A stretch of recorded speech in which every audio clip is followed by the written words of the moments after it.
Hello and welcome to another video in response to one of our questions that we've received from our parents on Instagram.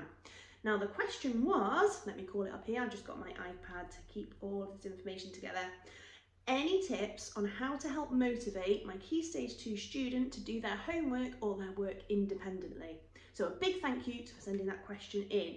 Now we're going to look at 3 different responses here because what I did was I asked our Key Stage 2 children, so all the children in Key Stage 2, to respond to the question.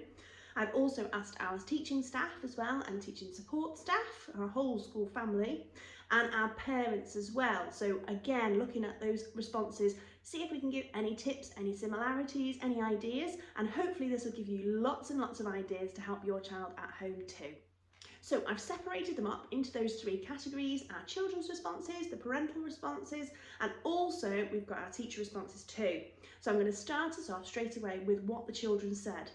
Now I have summarised this because I thought it's important to just sort of pull all that together for you, and by far the most popular response was, you could probably guess, some sort of reward or fun after completing a task. No surprises there.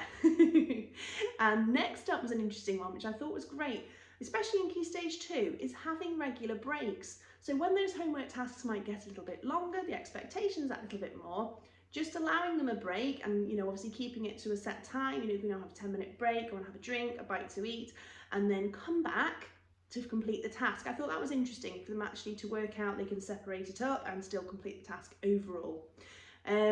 Another one which was interesting was relating their learning to real life. Now the children suggested that they wanted to do this because obviously they can see why they're learning something. So they gave the example of a shopping list. So it might be linked to something they've done, a task, a simple task like going shopping, using a maths activity, something like that.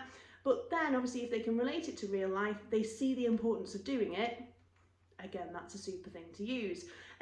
Now, another one which I thought was interesting was siblings helping them. There wasn't a lot of suggestions to do with adults helping them, so they didn't want parental support necessarily, but they did say that they were really willing for siblings to help, and this is a great one obviously if you've got any older siblings, or younger obviously, it doesn't matter, but those siblings to help them instead of a parent.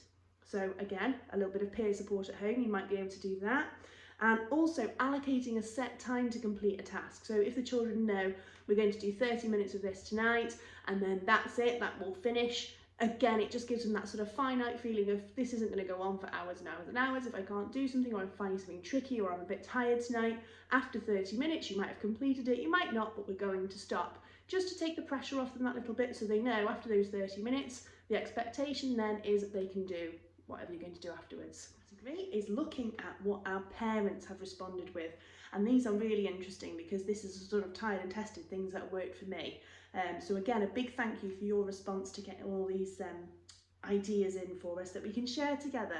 Now the first one was actually a dedicated workspace, so you can see again another similarity there. Giving a child's account, his own password and a laptop that he can use really helps him develop that sense of, well, I can do it now, I'm Key Stage 2, that sense of responsibility.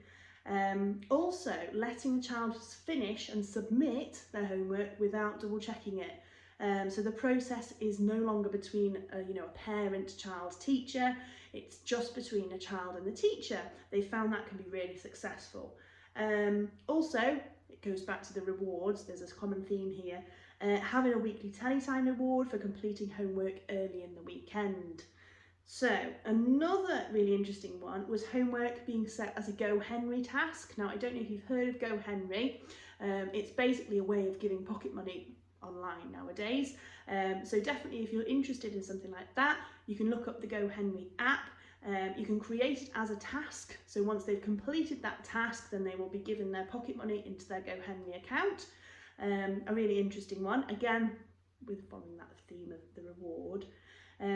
A key one I thought here was interesting, again from another parent, is about this independence and actually expecting a child to complete something independently. I know we're talking about motivating them to do it independently, but making sure that expectation's there to say this is what you need to do, making it clear, setting a time frame for it, and they've actually put, if a task needs to be completed, saying, well, in 30 minutes, this is what I'm expecting you to do.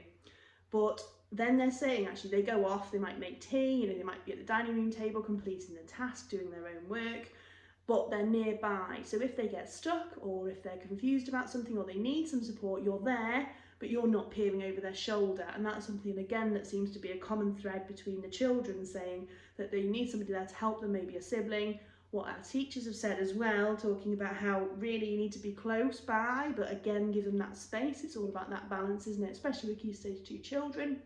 And again, the parental response as well. So, moving on to the third category of what our teachers said. The basics was an interesting one to start with first, because actually just making sure that even though your child is now in Key Stage 2, making sure they aren't hungry, thirsty, overtired, sort of getting the basics right so they're able to concentrate is still key here. They might have come home from school, they might not have drunk enough, they might have done PE, they might have a bit of a headache because they're still thirsty. Just making sure that they've got all of those things in place so they're as comfortable as possible before they're expected to complete a task is obviously key. A really interesting one, which links to what the children said again, was try and link the tasks to make them authentic. So again, exactly what the children were saying before, really. Relating learning to real life, we try and set tasks that can make those experiences authentic. Also, providing the children with role models was a key one. Obviously, we try and bring actual role models into school, like when we had our scientist in for our science week.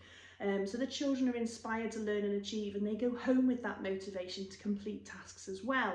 Giving the children some space as well, which is an ideal sort of, and if you've got space in your home, giving them a workspace where they're expected to, they've got all of their resources there, and they're expected to sort of work independently at that space, whether it's in their bedroom or a little desk somewhere.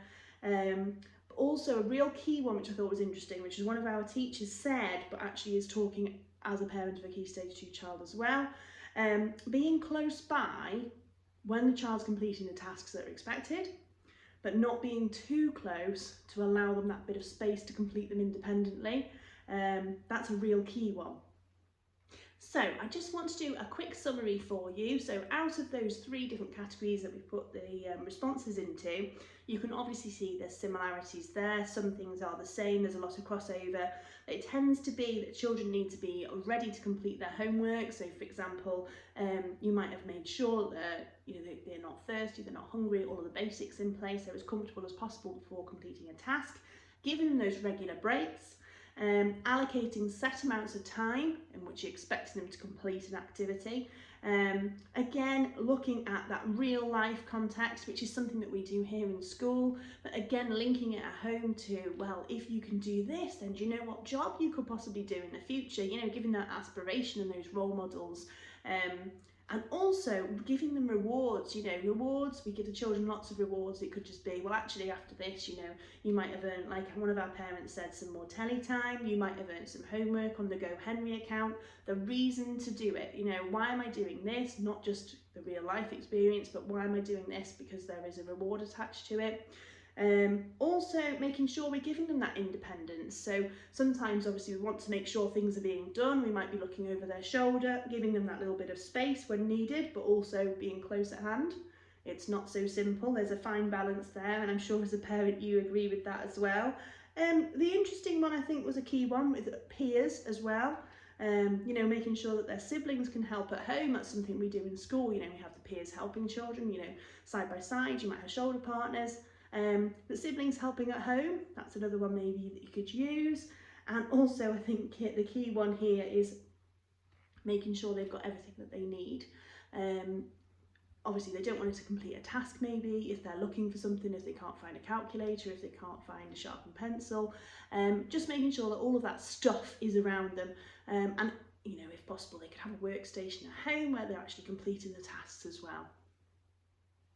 I really hope you found this video useful in answering that question, and thank you so much for sending the question in. Again, you can send in questions to me at any time at all on our Instagram account. You can also comment down below on what future content you'd like me to create for you, and hopefully it's been really helpful, this one.